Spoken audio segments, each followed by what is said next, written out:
Bienvenidas y bienvenidos a esta exploración. Hoy nos metemos de lleno en las ideas de un libro que, la verdad, da mucho que pensar. El Talking Manager, de Álvaro González Alorda. Su idea central es directa, potente. Nuestra vida, tanto la personal como la profesional, se juega mucho en las conversaciones que tenemos. Y ojo, también en las que decidimos evitar, ¿no? Precisamente. El material que vamos a ver parte de una paradoja, Interesante. Vivimos rodeados de tecnología para comunicarnos, ¿verdad? Millones de herramientas, pero parece que el arte de conversar de verdad, eso de conectar, bueno, está como en declive. Exacto. Y vamos a explorar por qué esto no es solo una observación. Es un riesgo real y cómo las conversaciones de calidad son, digamos, la piedra angular del liderazgo efectivo y de las relaciones humanas sanas. Así que nuestra misión hoy es justamente esa: desgranar las ideas clave que ofrece este libro. Queremos entender el verdadero impacto de nuestras conversaciones y, sobre todo, descubrir cómo podemos hacerlas mucho, mucho más significativas y productivas también. Eso. Entramos en materia, vamos a desempacar esta. Dale. Bueno, el libro arranca con una afirmación que es fundamental. Somos seres dialógicos. Seres dialógicos. ¿Qué significa eso en la práctica? Significa que estamos, digamos, hechos para conversar. Es nuestra forma natural de aprender, de crecer, de conectar con los demás. Necesitamos ese intercambio, esa charla. Y ahí entra la paradoja que mencionabas antes. Tenemos más herramientas que nunca, pero nos comunicamos peor. ¿Cómo es eso? Exacto. Y el autor sugiere que esta desconexión, esta falta de conversación de calidad, no es algo menor, La vincula con problemas muy serios y, bueno, muy extendidos. ¿Cómo cuáles, por ejemplo? Menciona datos, por ejemplo, de la alta frustración laboral que reporta Gallup, las tasas de divorcio en Europa, que son altísimas, e incluso problemas más graves como conflictos, crisis de salud mental, cita la OMS. La tesis es audaz, hay que decirlo. A muchos de estos grandes problemas les falta una conversación de calidad en su raíz. Es una perspectiva fuerte, sí. Y habla mucho de esas conversaciones pendientes, ¿no? Esas que casi todos, creo, acumulamos. ¿Cómo nos marcan? Son como puntos de inflexión en nuestra biografía, ¿viste? Una conversación importante que evitamos o que quizás manejamos mal, bueno, eso puede cerrar puertas, puede dañar relaciones, frenar carreras, desmotivar equipos enteros. Claro, cuántas oportunidades perdidas o malentendidos que se quedan ahí, enquistados. Totalmente. Pero la propuesta del libro no es quedarse lamentando el pasado, sino aprender a diseñar mejor nuestras conversaciones futuras. Reconoce que todos tenemos un pasado conversacional, digamos, imperfecto. Usa esa idea de quien esté libre de pecado para enfocarnos en construir hacia adelante, mirar para adelante. Y en ese construir hacia adelante, ahí introduce el concepto clave, el Talking Manager. ¿Qué define a este tipo de líder? ¿A qué se refiere exactamente? Es un enfoque de liderazgo donde la herramienta principal, la más poderosa, para guiar e influir en las personas es la conversación, pero la conversación de calidad cara a cara. Y se opone, bueno, frontalmente, a lo que el libro llama la epidemia de los mensajes escritos. Ahí vamos. El reinado del email, el chat, el WhatsApp. Lo vemos todos los días. Es como nuestro pan de cada día. Totalmente. ¿Y qué peligros concretos señala el libro en esta dependencia de lo escrito? Porque tiene sus peligros, ¿no? Sí, y son varios, y bastante significativos. Menciona la pereza, torpeza o cobardía. Así lo dice, de refugiarse detrás de una pantalla para abordar temas que son complejos o delicados o conflictivos. Sí, el famoso te mando un mail. Claro. Y esto no solo genera tensión y ansiedad innecesaria, sino que multiplica los malentendidos. El tono, la intención, es muy difícil transmitir eso por escrito. Además, es ineficiente. Cita a un directivo que se lamentaba. Decía, en mi departamento ya no suena el teléfono. Gestionamos por email lo que resolveríamos en 10 minutos hablando. Es verdad. Y la famosa copia oculta. Ni hablar. Alerta sobre el mal uso de la copia y la copia oculta, que puede ser directamente destructivo para la confianza en un equipo. Cierto, a veces parece el camino fácil escribirlo y ya, pero las consecuencias pueden ser peores a la larga. ¿Y qué propone como antídoto? Porque suena casi demasiado simple. Lo es en apariencia. pero requiere un puntito de valentía, ¿eh? Es levantarse, dejar el teclado y decir, che, ¿podemos hablar un momento? O me gustaría hablar contigo. Tan simple y tan difícil a veces. Exacto. Es un gesto que prioriza la conexión humana sobre la comodidad digital. El libro, ojo, no dice que el email sea malo, reconoce su utilidad para ciertas cosas, pero advierte sobre el abuso, sobre usarlo para temas que realmente necesitan un diálogo de verdad. Y aquí es donde la conexión que hace el libro se pone, para mí, realmente interesante. Cita una investigación sobre el impacto de las conversaciones en la infancia. Sí, es fascinante. Se refiere al estudio de Risley y Hart, que después popularizó Clayton Christensen. Compararon la exposición a palabras en niños de diferentes entornos socioeconómicos. Ajá. Y vieron que los niños de familias con, digamos, educación universitaria, escuchaban muchísimas más palabras por hora, unas 2100, que los de familias con nivel elemental, que escuchaban unas 600. ¿Qué diferencia? La diferencia acumulada en los primeros 3 años era, bueno, abismal, 48 millones de palabras frente a 13 millones. Y lo más fuerte es que esto correlacionaba de manera muy significativa con el desarrollo del coeficiente intelectual. Impactante. ¿Pero se trata solo de la cantidad de palabras? ¿O hay algo más? No, y ahí está la clave que el libro resalta. Muy bien. El estudio distingue entre lo que llaman business conversations, que son las instrucciones básicas tipo pónete el abrigo, termina la cena, y lo que llama language dancing. Language dancing. Baile lingüístico. Suena bien. Suena bien y es potente. Es conversar cara a cara con los niños usando lenguaje rico, complejo, lenguaje adulto, incluso cuando son bebés y parece que no entienden nada. Este baile lingüístico, esta conversación más elaborada, es la que tiene el mayor impacto cognitivo. ¡Wow! ¡Qué increíble! Entonces el libro usa esto para trazar un paralelo con el liderazgo. ¿Cómo conecta una cosa con la otra? Bueno, plantea una hipótesis muy sugerente, ¿no?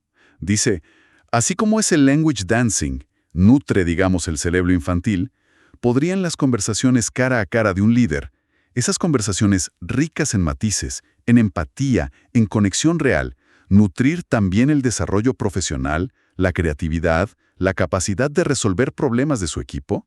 Claro, tiene sentido. Es algo que se perdería en una gestión basada principalmente en la distancia, en lo escrito. Sugiere que sería fascinante investigar esto formalmente en las empresas, ver si esa correlación existe. Muy interesante. Y hablando de conexión real, de autenticidad, hay una historia muy fuerte en el libro sobre George Cole Reiser, que es negociador de rehenes. Sí, es tremenda esa historia. Cole Reiser cuenta el secuestro de un avión kuwaití. ¿Un rehén está a punto de ser ejecutado o no? En un momento de desesperación total, llorando le dice al secuestrador, que estaba enmascarado, «Señor, si a usted le esperase tanta gente en casa como a mí, usted también lloraría». ¡Qué momento! Hubo un instante de contacto visual. A pesar de la máscara, el terrorista dudó, bajó el arma y horas después liberó a ese hombre. Le salvó la vida. Es un ejemplo extremo, claro, pero ilustra de una manera brutal el poder de la vulnerabilidad, de la conexión auténtica, incluso en las peores circunstancias posibles. Eso de quitarse la máscara, aunque sea metafóricamente. Exacto. El libro usa esta historia para hablar de los directivos enmascarados, ¿no? Aquellos que evitan esa conexión emocional, que no se muestran auténticos. Y esa falta de autenticidad, según el texto, genera desconfianza, climas laborales tóxicos. La autenticidad, incluso la que se expresa sin palabras, con la mirada, con la presencia, es fundamental. Y eso me lleva a otra idea que me llamó la atención. Conversar en silencio. Suena contradictorio. ¿Cómo es eso? Cita al escultor Pablo Achugarri. Y no se trata solo de callarse, sino de comunicar a través de la coherencia entre lo que uno dice y lo que uno hace, a través de la mirada atenta, de los gestos, de una presencia que sea serena, respetuosa. En un mundo tan lleno de ruido, dice el libro, este tipo de comunicación no verbal, basada en hechos y coherencia, gana mucho valor. Entiendo. Y también se refiere al silencio digno. Por ejemplo, frente a un conflicto donde el diálogo directo es rechazado por la otra parte. En vez de caer en la murmuración, que es destructiva, el silencio digno, respetuoso, puede ser una alternativa constructiva. Deja una puerta abierta para una posible reconciliación futura. Entendido. Muy claro. Ahora, el libro entra a clasificar distintos tipos de conversaciones. Empecemos por las que llama difíciles. ¿Qué las caracteriza? ¿Por qué son difíciles? Son aquellas que requieren un esfuerzo importante, tanto intelectual como emocional. Nos jugamos algo valioso en ellas y, bueno, existe un riesgo real de que salgan mal. ¿Ejemplos? Piensa en dar un feedback muy negativo, comunicar un despido, pedir perdón de forma sincera, una ruptura sentimental, o negociar con secuestradores como vimos. Y el libro advierte con una metáfora bastante gráfica. Si las pospones demasiado, se pudren como el pescado. Hay que afrontarlas. Hay una anécdota personal del autor que ilustra esto de forma muy cruda, ¿verdad? Algo en un hospital. Sí, es muy gráfica. Cuenta su experiencia compartiendo habitación en un hospital con un hombre cuya pierna estaba gangrenada y necesitaba ser amputada urgentemente para salvarle la vida. Pero el paciente se negaba, estaba aterrado. ¡Qué situación! Y la conversación que tuvo el médico con él fue extremadamente difícil. Fue directa, sin rodeos sobre la gravedad, sobre que no había otras opciones, pero a la vez fue calmada, firme. Fue una conversación dolorosa, sin duda, pero fue imprescindible para salvarle la vida. La lección parece clara. A veces, la conversación más dura, la más incómoda, es la más necesaria, y evitarla puede tener consecuencias fatales. Correcto. Y luego están las que llama conversaciones encrucijada. ¿Qué tienen de particular estas? Son esos momentos decisivos, conversaciones cuyo resultado abre unos caminos, vitales o profesionales, y cierra otros de forma casi definitiva, irreversible. Como elegir una carrera, casarse. Exacto. O a nivel empresarial, cerrar o no una alianza estratégica que puede cambiar el rumbo de la compañía. El gran peligro aquí es no reconocerlas a tiempo, no ver que estás en una encrucijada o reaccionar impulsivamente. Por temperamento o por soberbia, dice el libro. Claro, sin la reflexión necesaria que estos momentos requieren. Y el libro menciona un ejemplo de muy alto nivel para ilustrar las posibles consecuencias de una conversación encrucijada que quizás no se gestionó de la mejor manera. Sí, hace referencia a la conversación entre el expresidente estadounidense George W. Bush y el expresidente español José María Aznar, justo antes de la decisión sobre la guerra de Irak en 2003.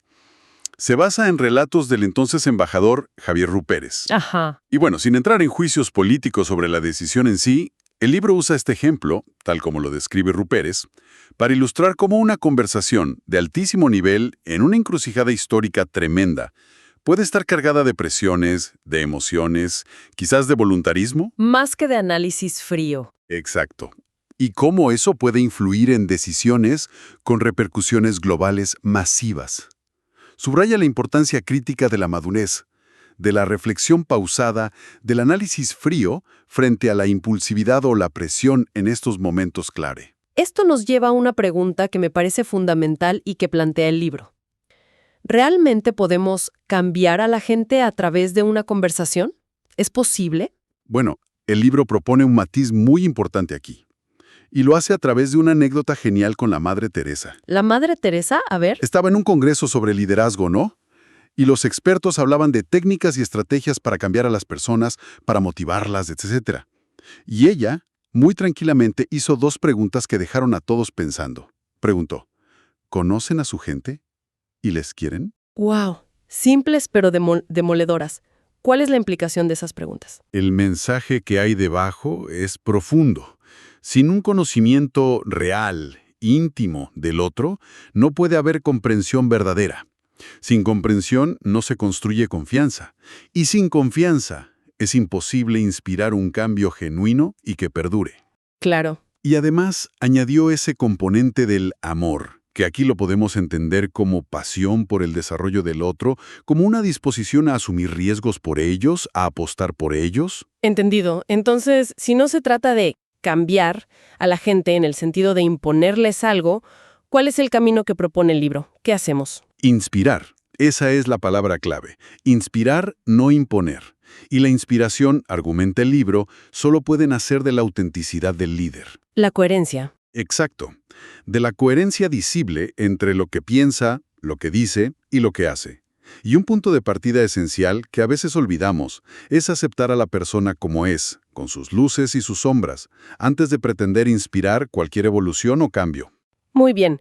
Y para ayudarnos a diagnosticar un poco la calidad de nuestras propias conversaciones, el libro presenta un modelo visual que me pareció súper útil. Se basa en dos ejes, ¿verdad? Exacto. Argumentación y empatía. La argumentación tiene que ver con el qué decimos y cómo lo estructuramos, o sea, la lógica, los datos, la claridad del mensaje, El contenido. el contenido y la forma de presentarlo. Y la empatía tiene que ver con el quién conversa y su actitud.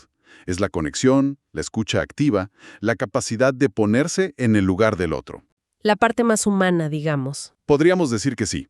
Y al cruzar estos dos ejes, surgen 4 tipos de conversación. A ver, vamos a verlos. ¿Cuál sería la peor combinación posible? La que hay que evitar a toda costa. Sería la conversación de desgaste. Es baja en argumentación y baja en empatía. Un desastre. No hay estructura clara, no hay lógica y tampoco hay conexión real con el otro. ¿El resultado? Una pérdida total de tiempo y energía que además deteriora la relación. El ejemplo típico es la discusión reactiva sobre un problema, ¿viste? Donde ambos terminan a la defensiva, atacándose. Y el problema original, en vez de solucionarse, empeora. Seguro que hemos vivido alguna de estas. Desgraciadamente sí. Conocemos esa zona. Y si tenemos argumentos sólidos, muy bien preparados, pero nos falta la conexión, la empatía. Ahí caemos en la conversación de rechazo. Aquí hay alta argumentación, quizás una presentación impecable, datos irrefutables, pero la empatía es baja. Llegas armado de razones, como dice el libro, pero la otra persona está cerrada, está en modo no. Buscando el pelo en la sopa. Exacto. Falta sintonía. El ejemplo que da el libro es el de un técnico que presenta un software brillante, objetivamente bueno, pero el director comercial con quien hay tensión previa lo boicotea. Se centra en detalles irrelevantes porque no se cuidó la relación. No hubo esa conexión empática. Entiendo. El caso contrario también existe, ¿no? Mucha emoción, buena onda, conexión, pero sin un rumbo claro, sin sustancia. Esa es la conversación calentón. Alta empatía, quizás mucha pasión, mucha cercanía, pero baja argumentación. Son conversaciones intensas, a menudo improvisadas, pero desordenadas. Se quedan en la emoción del momento. Mucho ruido y pocas nueces, como se dice. Algo así. Generan mucho ruido, mucha descarga emocional quizá, pero no conducen a acciones concretas o a soluciones que duren. Un ejemplo podría ser una reacción visceral, súper exagerada, ante una noticia, que genera mucho movimiento, pero al final no resuelve nada práctico. Y nos queda el cuadrante ideal, ¿no? La meta a la que deberíamos aspirar. Exacto. La conversación inspiradora. Alta argumentación y alta empatía. Aquí se combina lo mejor de los dos mundos.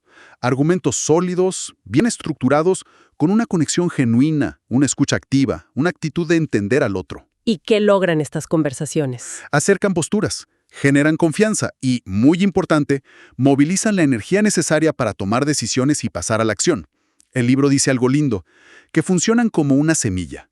Sus efectos pueden ser profundos y duraderos, aunque no siempre los veas inmediatamente. Como esa charla con un colega que está desmotivado. Justo ese es el ejemplo, donde lo escuchas activamente, reconoces su valor, validas sus sentimientos y le ayudas a explorar nuevas perspectivas, nuevas posibilidades.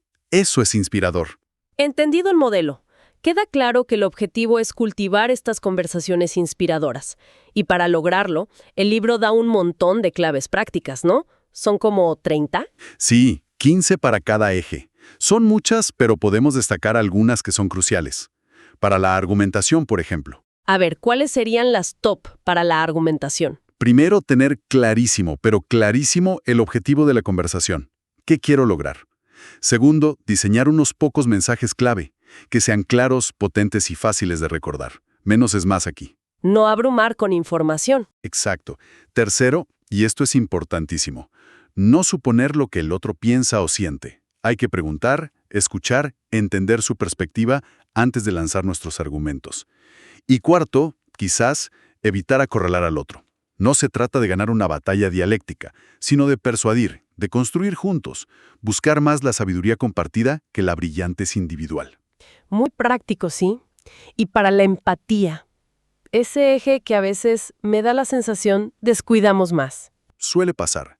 También hay 15 claves, pero algunas fundamentales serían Primero, intentar identificar el estilo o la personalidad del interlocutor para adaptar nuestro mensaje. El libro menciona tipos como estratégico, analítico, creativo, conciliador, pero la idea general es esa. No todos somos iguales, no todos procesamos igual. Hay que adaptar la forma. Entender con quién hablas. Eso. Segundo, cuidar mucho la preconversación, o sea, las interacciones previas, el clima que se genera antes de la conversación importante. Eso predispone. Tercero, revisar nuestra conversación interior.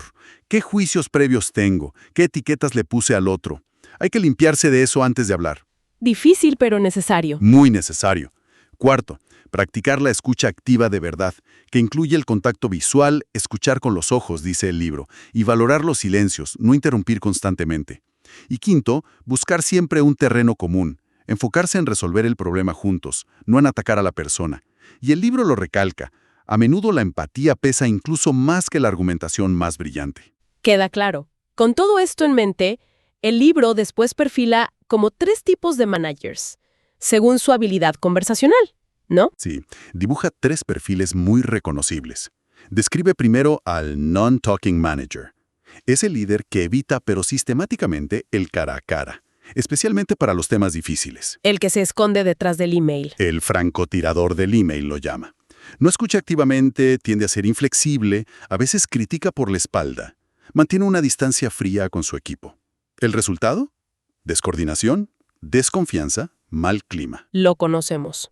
Luego está el otro extremo. El over-talking manager. Este es el que no para de hablar. No deja espacio. Es controlador, a veces con una positividad un poco forzada que termina agobiando. Quiere saberlo todo, controlarlo todo, y puede caer fácilmente en la microgestión. El que te explica hasta cómo respirar. Algo así. Usa una analogía graciosa. Es como intentar explicarle a un bebé con argumentos súper complejos por qué no debe comerse una moneda en lugar de simplemente quitársela con sentido común. Su exceso de intervención, aunque sea con buena intención, puede ahogar la iniciativa, la autonomía del equipo. Y finalmente, el modelo a seguir, el ideal. El talking manager. Este es el líder que, según el libro, conquista el entusiasmo. Y la pregunta es ¿cómo? Bueno, conoce y aprecia genuinamente a su equipo. Dedica tiempo de calidad a conversar, tanto formalmente, reuniones 1 a 1, como informalmente, un café, un pasillo. Se toma el tiempo. Se toma el tiempo. Prepara las conversaciones importantes, no improvisa en temas clave. Es empático, escucha más de lo que habla. Pide opinión sincera, pide feedback sobre su propio desempeño. Sabe manejar las discrepancias de forma constructiva, sin que se vuelvan algo personal. Asume errores también. Fundamental. Admite sus errores, muestra vulnerabilidad. Confía y delega de verdad. Tiende puentes entre personas y áreas. Dice la verdad con respeto, o sabe callar cuando es necesario. Y sobre todo, afronta las conversaciones difíciles cara a cara, con valentía. Su lema, podríamos decir, es crecer haciendo crecer a los demás. Me gusta mucho una idea que recorre varias partes del libro, la de que hay personas y conversaciones que nos dan gasolina y otras que, por el contrario, nos la quitan. Sí, es una metáfora potente. Y la ilustra con una historia muy conmovedora, realmente inspiradora. La de Jorge Arrastía, un hombre que pasó 15 años como preso político en Cuba, bajo condiciones extremas de sufrimiento, hambre, incertidumbre, trabajos forzados. Durísimo. Durísimo. Pero a pesar de todo, mantuvo una actitud de fe, de esperanza, y se dedicó activamente a conversar con otros presos. ¿Para qué? Para levantarles el ánimo, para ayudarles a encontrar fuerzas para empezar de nuevo cada día, recordándoles que incluso las peores situaciones al final pasan. ¿Qué ejemplo?